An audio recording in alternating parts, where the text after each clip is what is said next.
Finally I found a place where my troubles fade away, and the world outside my door can't come in. Found a little piece of mind in my own skin. Hey, what's up everyone? It's G here, and some of you guys know us, right? We're actually the type na bahala na si Batman, let's DIY. We love the adventure of planning everything ourselves from scratch. But this time, guys, something different happened. For our much anticipated Gigantes Islands adventure, we actually went for a tour package. Yes, you heard it right. And ang mga self-proclaimed DIY masters nag-package tour, and believe me, it was an experience. Kaya sa vlog na to, isi-share namin lahat ng learnings namin para sa mga kapwa DIY travelers dyan na iniisip mag-Gigantes. Or kahit sa mga first-timers na naghahanap ng hassle-free trip, this is for you, and we'll cover everything from where to go, how to start, and how much is the fare. So get ready for an epic journey to the beautiful Gigantes Islands. Malalaman nyo kung sulit pa ang tour package or kung mas okay pa rin ang DIY for this kind of destination. Plus, we'll give you tips para mas masulit nyo ang biyahe nyo whether you go DIY or package tour. So, if you're excited to explore the wonders of Gigantes with us, make sure to hit that subscribe button, like this video, and turn on the notification bell para updated ka sa aming adventures. So ito na nga, as you know, we're on our way to the beautiful Gigantes Islands. But first, for those of you coming from Bacolod like us, or even from other parts of Negros, the crucial first step is getting to Iloilo. So from Bacolod, you have a couple of main options to reach Iloilo, the fast craft or the RORO. And from Iloilo, that's where your Gigantes journey truly begins with another set of ferry options. So for our journey from Bacolod to Iloilo, we opted for the Montenegro Fast Sea Craft, and guys, super dali lang ng biyahe. It's fast, comfortable, and very straightforward. It only cost us 550 pesos for the fare plus an additional 40 pesos for the terminal fee here in Bacolod. So for just 590 pesos total, we were in Iloilo City in about an hour and a half.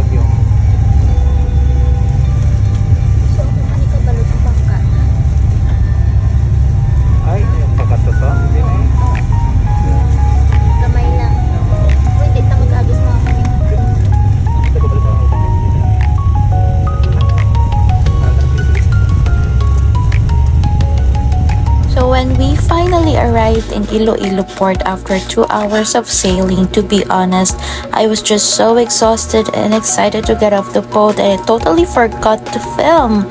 Sorry na guys. Sometimes you're just gonna prioritize the moment, diba? The travel fatigue was definitely setting in.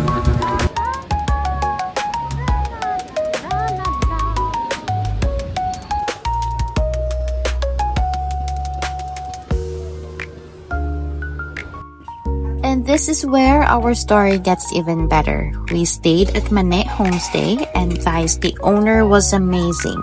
She constantly checked on us asking how our trip was going, and she genuinely waited for our arrival. Sobrang accommodating and genuinely caring, she really wiped away all our travel exhaustion and made us feel so welcome. As if di pa sapat ang hospitality, may mga friendly dogs pa sila na nagparamdam sa amin na parang nasa bahay lang kami. They're so sweet and nakaka-good vibes.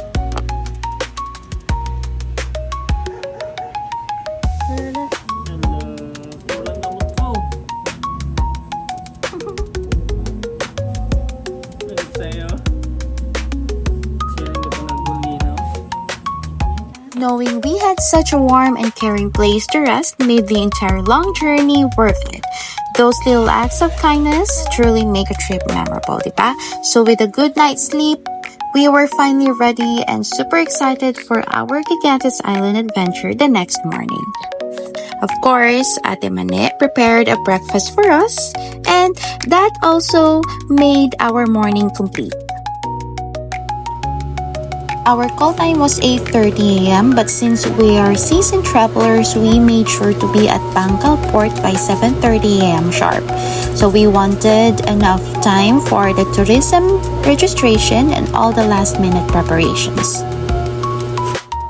Good thing we came early. Aside from the official stuff, you'll also find lots of locals here selling essentials for the tour, and they have everything from hats, dry bags to dagat shoes, perfect for exploring the islands.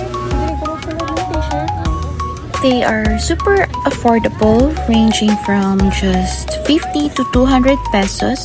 So if you forgot anything or want to grab some local souvenirs, this is the place to do it. And it's a great way to support the community too.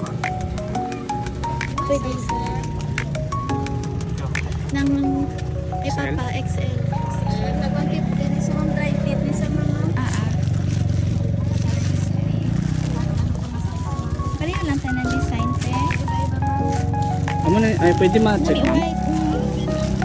Isa ka large. Ay, XL na lang buhok mo. Pupunta tayo na yun. Lipas pa man ka dito. Pila ka shirt ino. Si Papa lang. Ay, gano'n sila dito. Sa ako naman kay Gos. Kisa mo kay Papa Garo? Double XL. Pwede ka tanaan. Okay, so after all the prep, it's finally time. Nandito na kami ready to board our pump boat going to the islands. So just a reminder, we are on a joiners tour package for this trip. So kasama kami sa isang malaking batch ng mga around 30 people today.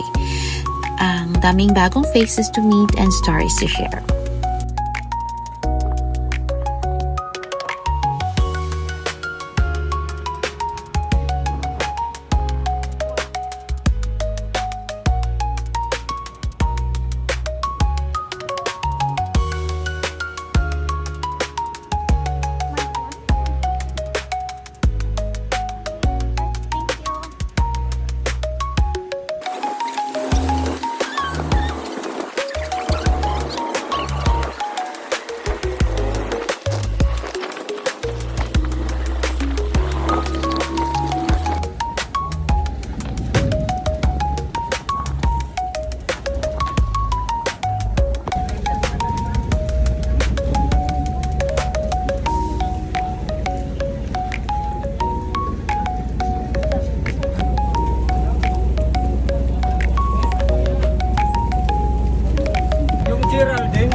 Services, mayroon pong 7 island na itinerary.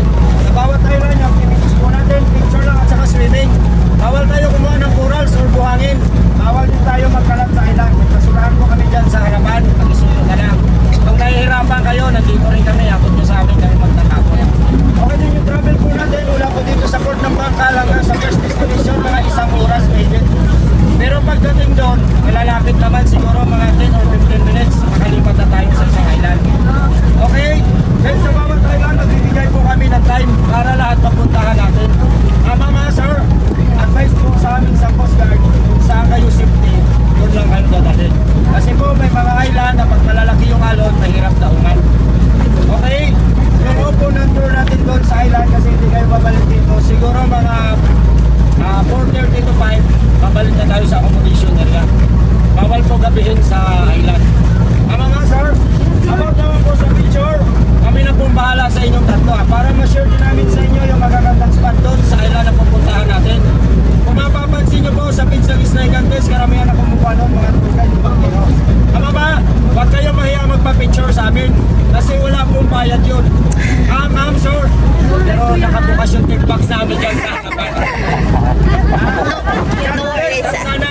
niya sa door. I got you.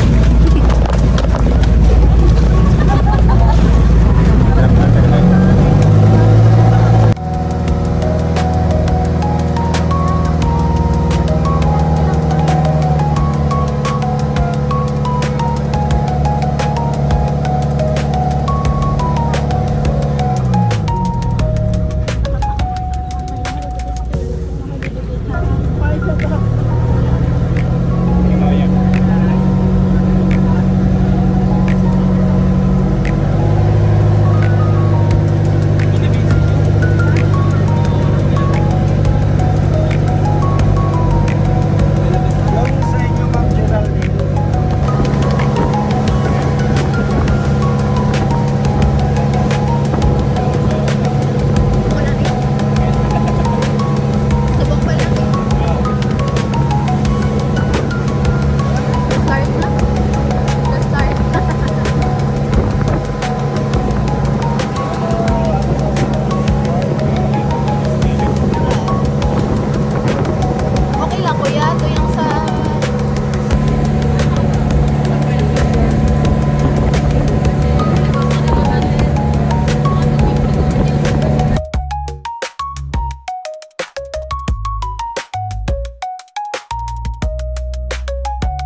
stay for 3 days and 2 nights. But before anything else, of course, lunch muna. And let me tell you, one of the best parts about our package tour is the food. Kasama na lahat from lunch, breakfast, and dinner. And the star of the show, the anise scallops. For the accommodation, you can choose between an air-conditioned room or a fan-only room. And hindi siya super fancy resort type na lugar, but we actually love the vibe, which is great because it gives you options depending on your budget and preference. For us, the simple, comfortable setup was perfect. It really felt like a cozy home away from home after a long day of island hopping.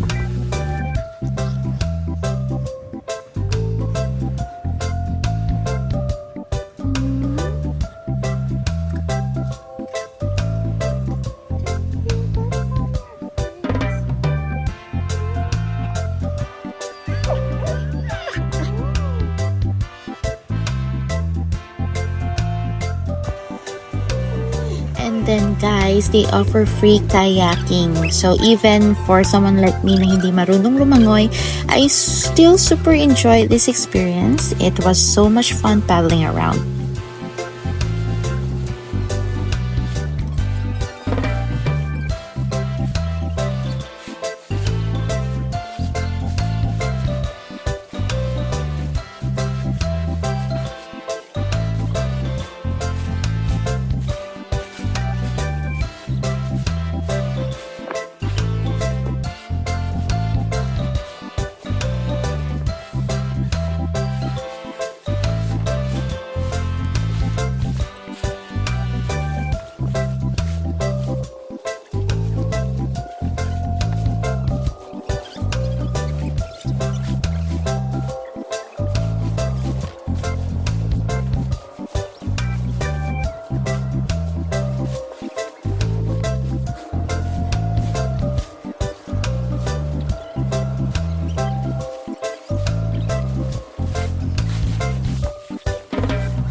So today, we actually had a bonus activity on our itinerary and a trip to Pawikan Cave. It sounded cool, but to be honest, it involved a lot of hiking. So after all the travel, napagod talaga kami. So we decided to skip the cave for now. So instead, we decided to explore the island on our own and look for some local food or other cool spots. And that's when fate intervened. We met Manong Bong, one of the kind locals here. He was super friendly and suggested we check out Danau Danau, their famous kainan or eatery known for its amazing mangrove view.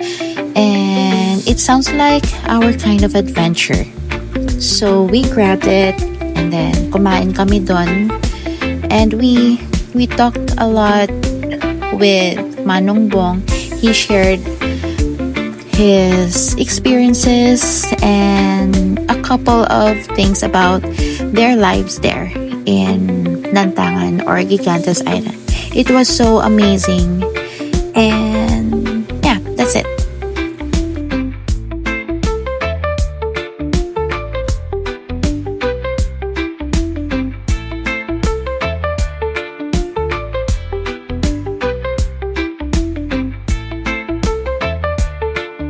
Pagdating namin sa Danau-Danau, daming food options. Pero dahil super init ang panahon, we immediately crave for a refreshing halo-halo. And guess what? Sinama na rin namin si Manong Bong sa halo-halo session namin. And we ended up just talking about life. It was so surreal and truly touching to hear his story and about their community here in Gigantes.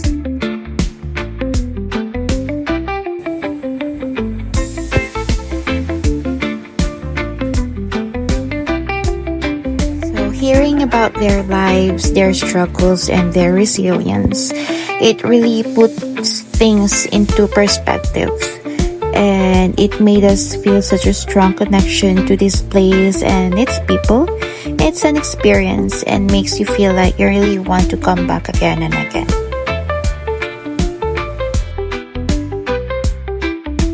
Nung bumalik na kami sa accommodation for dinner, may surprise pa. And they prepared a fire dance show for everyone. And guys, it was absolutely thrilling to watch. Sobrang galing ng performer. This was actually my first time watching a fire dance in person, and it was even more mesmerizing than I imagined. The skill, the rhythm, the heat, it was truly an unforgettable way to cap off our day.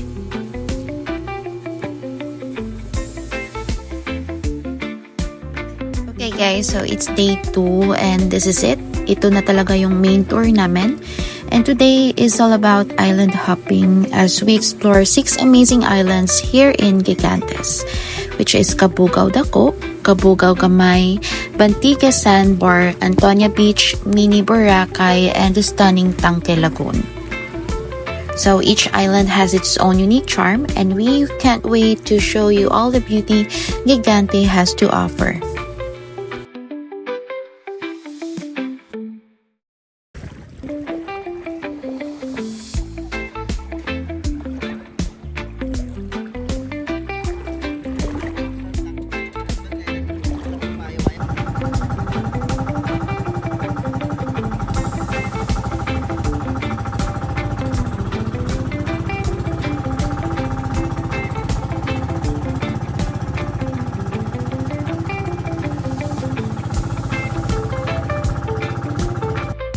But on this specific day, kami lang yung nakabook for 3 days and 2 nights package. So what happened, they actually assigned a whole pump boat just for us. So it felt like an unexpected private tour.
So first up guys, and arguably the most famous one, Cabugao-Gamay.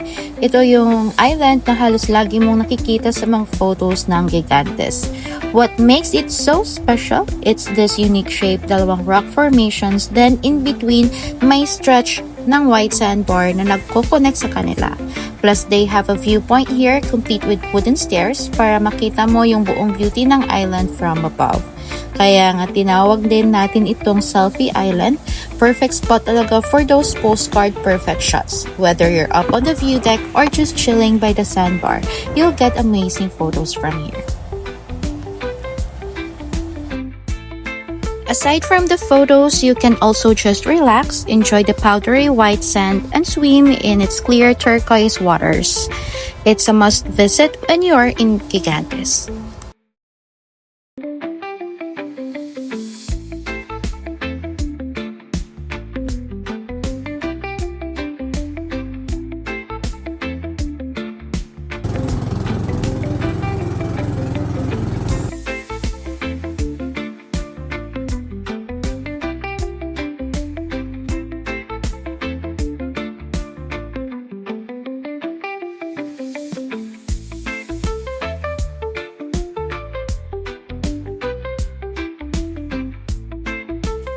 From Cabugao-Gamay, next stop is the beautiful Bantiga Sandbar.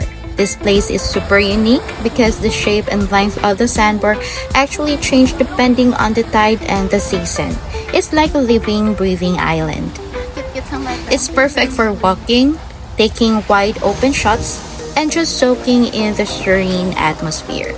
The water here is incredibly clear, and the sand is fine and soft under your feet. Now here's a pro tip for Bantiga Sandbar, and actually for most popular shots in Gigantes, mas maganda pumunta during weekdays if you can. Kasi it tends to get really crowded, especially on weekdays and holidays. If you want to enjoy the sandbar almost to yourselves and get those unobstructed photos, aim for a weekday visit. It makes a huge difference in the experience. It truly allows you to appreciate the natural beauty of this constantly shifting wonder without feeling rushed. So if your schedule permits, weekdays are definitely the way to go here at Bantiga Sandbar.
Next on our list is Cabugao-Dako, and as the name suggests, Dako meaning big is the bigger brother to Cabugao-Gamay. This island offers a different vibe. Mas malaki ang beach area and it's surrounded by impressive rock formations. Perfect for relaxing on the sand, enjoying the sun, or just exploring around. But for the thrill seekers out there, Cabugao-Dako also has a popular spot for cliff jumping. Kung adventurous ka at gusto mong subukan ang adrenaline rush, this is your chance. Just make sure to always prioritize safety and listen to your guide. It's a beautiful spot to just unwind and appreciate the raw, natural beauty of Gigantes. Whether you're jumping off cliffs, exploring a mini cave, or just soaking up the sun, Cabugao Dako is definitely a memorable spot.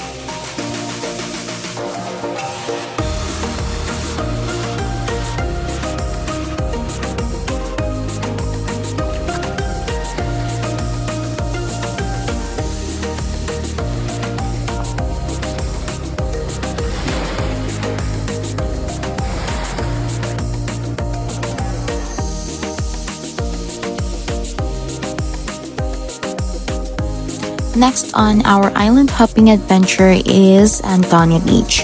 This island is a really popular spot and you'll quickly see why. While many tours make this a lunch stop, we didn't eat here. Instead, we used this time to simply relax and chill. The long stretch of white sand is great for sunbathing or just lounging around. But hey, if you're looking for more action, they also offer some fun activities here like snorkeling and even banana boat rides. Just a heads up, these are usually at your own expense, so prepare some extra cash if you want to try them out.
But what makes Antonia Beach even more interesting is this unique rock formation right here.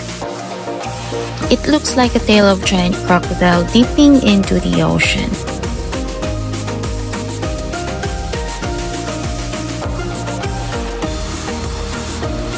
Next up on our itinerary was Mini Boracay Beach here in Gigantes Island. As you can see, it's literally right beside Antonia Beach. Unfortunately, when we got there, it was high tide, and as you can see, sobrang dami ng tao. The sandy area was quite limited and the waves were coming up pretty high. Because of the high tide and the crowds, we didn't really get a chance to explore or take many pictures here. Hopefully next time we visit, we can catch it during low tide and with fewer people to really experience its beauty. So okay guys, this is it, our next stop, and for many, the highlight of a Gigantes tour, Tanque Saltwater Lagoon. Getting inside feels like finding a hidden gem. You pass through these rock formations and then you enter this calm emerald green lagoon surrounded by towering limestone cliffs.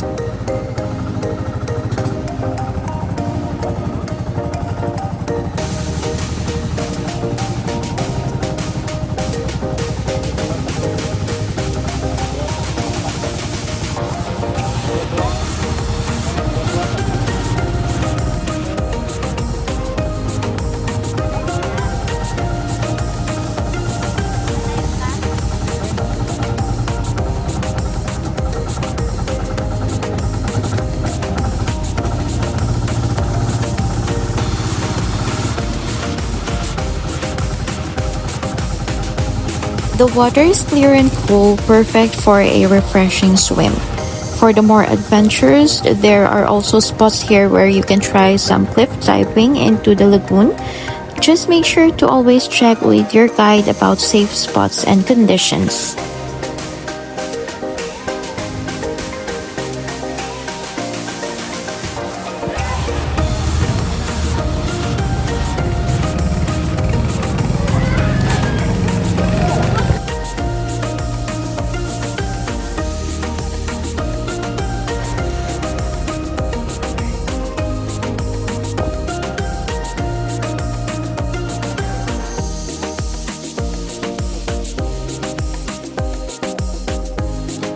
After an incredible day of island hopping, bumalik na kami sa lantangan for some much needed rest and a delicious dinner. Super sarap ng seafood after all of that swimming and exploring. And just like last night, another surprise awaited us. We get to enjoy another thrilling fire dance performance right after dinner. Their moves were even more amazing tonight kung pwede lang i-rewind.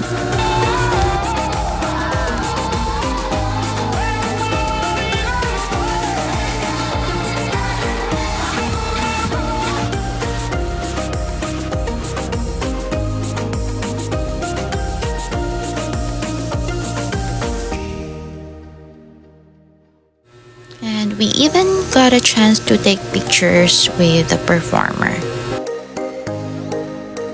It was the perfect day to end our epic island hopping day. And just like that, it was the end of our Gigantes tour. So the next day, I was super sad to be going home, to be honest. And we're going to miss this place so much. The pristine islands, the clear waters, but more than anything, we will miss the people here. Especially the welcoming and adorable dogs in Lantangan Island. Everything about this trip was just amazing. It truly left a mark on us. Definitely a place we'll be dreaming of coming back soon. As DIY travelers, going for a package tour was a big step, but it opened our eyes to a different kind of travel. We want to send a huge thank you to Manong Bong for his local insights, to Ate Mane at Mane Homestay for her incredible hospitality, to our amazing tour guides and staff who took care of everything, and to all the wonderful locals we met along the way for making our experience so special. We hope this guide inspires your own Gigantes adventure, whether you plan it yourself or opt for a package. If you love this video, please give it a thumbs up, subscribe for more travel stories, and hit that notification bell. See you on our next adventure. Bye! Dagat. Wow, dagat!